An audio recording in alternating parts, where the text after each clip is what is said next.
तो हेलो दोस्तों, मैं हूँ कृष्णा कौशिक और आज हम बात करने वाले चित्तौड़ की तीसरी घेराबंदी जो हुई थी 1568 ईस्वी में। तो दोस्तों आज हम इसी के बारे में चर्चा करने वाले हैं। कुछ लोगों के दिमाग में ये सवाल है कि चित्तौड़ दुर्ग किसने बनवाया था और कैसे वो घेराबंदी हुई थी और कैसे अकबर ने राजपूतों को धोखा देके घेराबंदी सफल की थी। तो दोस्तों इसी के बारे में अब हम चर्चा करने वाले हैं। तो मैं हूं आपका दोस्त कृष्णा कौशिक। तो चलिए शुरू करें। तो दोस्तों अगर आपको कोई डाउट लगता है तो कमेंट बॉक्स पे ज़रूर लिखिएगा और वीडियो शुरू होने से पहले वीडियो को लाइक शेयर एंड सब्सक्राइब करना ना भूलिएगा। दोस्तों अगर आपको चित्तौड़ की तीसरी घेराबंदी डिटेल में चाहिए तो डिस्क्रिप्शन में आपको लिंक मिल जाएगी। और दोस्तों ये मैं आपको एक अहम बात बताना चाहता हूँ कि जो भी अकबर को महान मानते हैं ना, वो आपकी बिल्कुल गलत सोच है। आपको पता है अकबर ने जयमल मेरतिया, कल्ला राठौड़, पत्ता चूंडावत, इन सभी लोगों को पीछे से वार कर कर धोखे से भाला चलाने पर इन सबको धोखे से ही मारा था। तो दोस्तों ये आपकी बहुत बड़ी गलतफहमी है कि आप अकबर को महान बताते हैं। कि दोस्तों ये असली में अकबर महान नहीं था। दोस्तों ये सिर्फ किताबी ज्ञान है। दोस्तों अगर आप असली में ज्ञान जानना चाहते हैं तो प्लीज़ बेस्ट इतिहास को सब्सक्राइब कर दें। तो चलिए अब हम आगे बढ़ते हैं। माना जाता है कि चित्तौड़ के भव्य किले का इतिहास 7वीं शताब्दी का है। दोस्तों आप सभी लोगों के मन में ये सवाल जरूर उठता होगा कि चित्तौड़ का दुर्ग किसने बनाया था। तो जी हाँ दोस्तों, चित्तौड़ का दुर्ग मौर्य वंश के शासकों ने बनवाया था।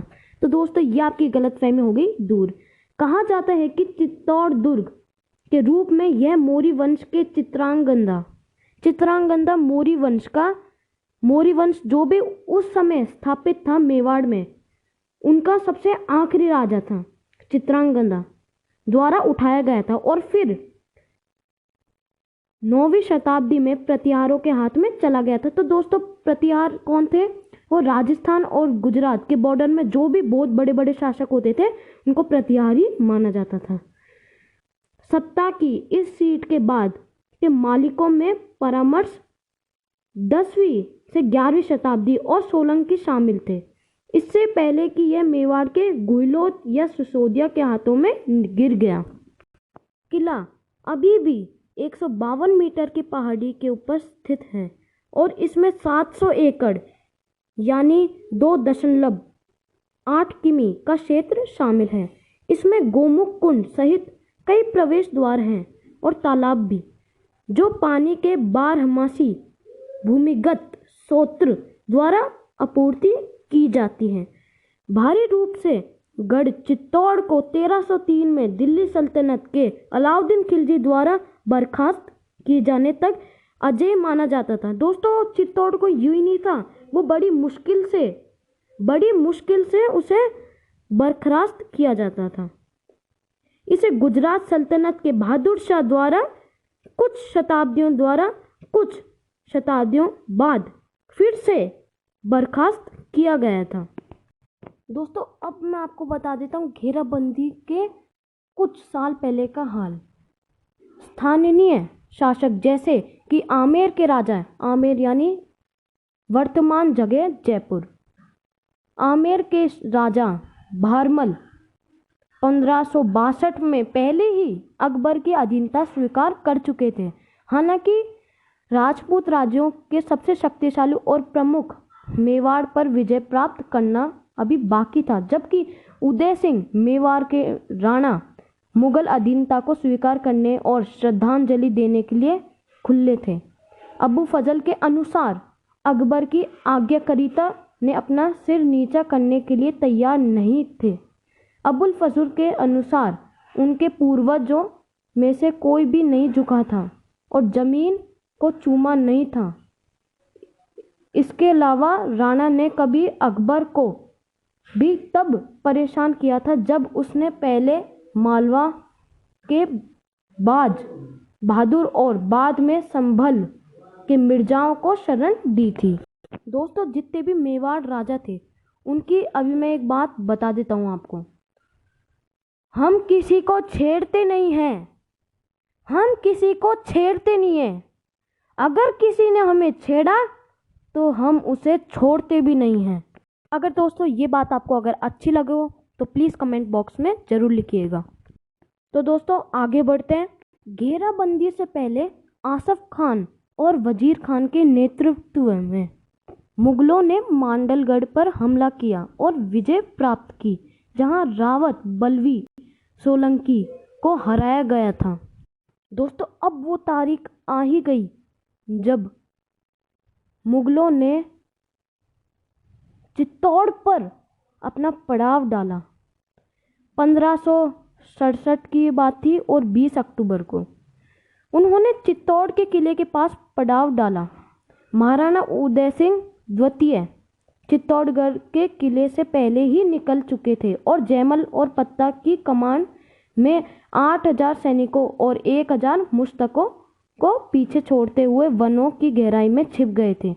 चित्तौड़गढ़ पहुंचने के बाद अकबर ने राणा के क्षेत्र को लूटने के लिए आसफ खान और रामपुर और हुसैन उली खान को उदयपुर और कुंभलगढ़ भेजा। हालांकि इन दोनों क्षेत्रों में छापेमारी की गई लेकिन उदय सिंह नहीं मिला। खैर वो राणा सांगा के खैर वंशज थे।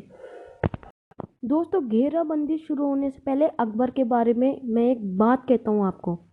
अगर ये बात आपको अच्छी लगे तो प्लीज़ कमेंट बॉक्स में लिखिएगा। जब जब परिवार टूटता था अकबर आके लूटता था। तो दोस्तों आगे बढ़ते हैं अब घेराबंदी के बारे में। प्रारंभ में मुगलों ने सीधे किले पर हमला करने की कोशिश करी। ये तो आप जानते ही हैं, मुगल एक बहुत बड़े बेवकूफ़ थे और निहत्थे थे। लेकिन गढ़ इतना मजबूत था कि मुगलों के पास उपलब्ध एकमात्र विकल्प था, या तो किले के रहने वालों को भूखा मारना था या किसी तरह दीवारों तक पहुंचना था और उनके नीचे पालना था। दीवार तक पहुंचने में प्रारंभ में आक्रामक प्रयासों के विफल होने के बाद अकबर ने दीवारों तक पहुंचने के लिए 5000 विशेषज्ञ बिल्डरों, स्टोन्समैन और बढ़ई के सबूत और खानों के निर्माण का आदेश दिया। 2 खाने और 1 सबट का निर्माण महत्वपूर्ण हताहतों के बाद किया गया और इसी के साथ साथ उन्हें तोप भी डाली थी और मेवाड़ में कुछ सिपह सिलेदारों को बातचीत करने के लिए भेजा गया था। वे एक वार्षिक श्रद्धांजलि देने और अकबर के दरबार में दाखिला लेने के लिए सहमत हो गए, लेकिन अकबर ने उन्हें फटकार लगा दी, जो चाहते थे कि उदय सिंह खुद आत्मसमर्पण कर दे। लेकिन जैसा कि मैंने आपको पहले बोल रखा है, उदय सिंह राणा सांगा के भी बेटे थे।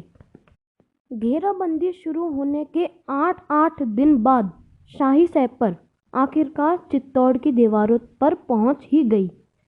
2 खदानों में विस्फोट हो गया और हमले की 200 की लागत से दीवारें टूट गई, लेकिन रक्षकों ने जल्द ही उद्घाटन को सील कर दिया। अकबर ने फिर से अपनी घेराबंदी की हुई तोप को सबात की आड़ में दीवारों के करीब ले आया।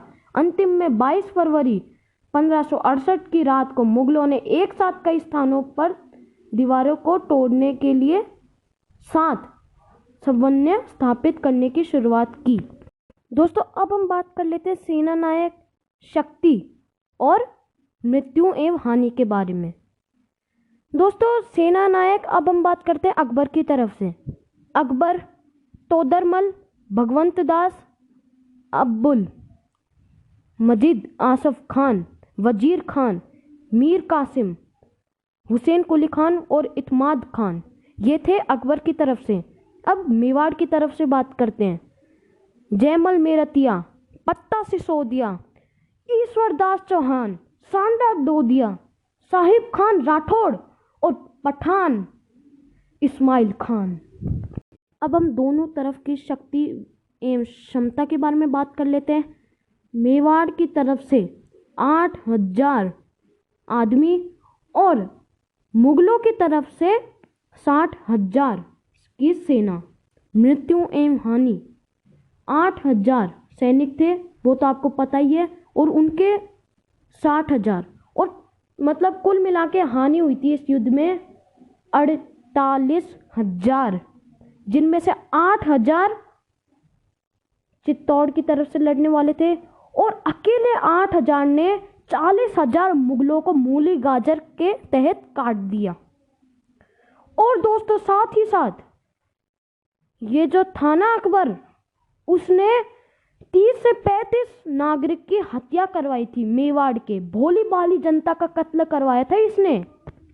दोस्तों अब परिणाम तो आपको पता ही है कि मुगल सेना जीत गई थी, लेकिन धोखे से, और हजारों महिलाओं ने जौहर भी किया था, राजपूत महिलाओं ने।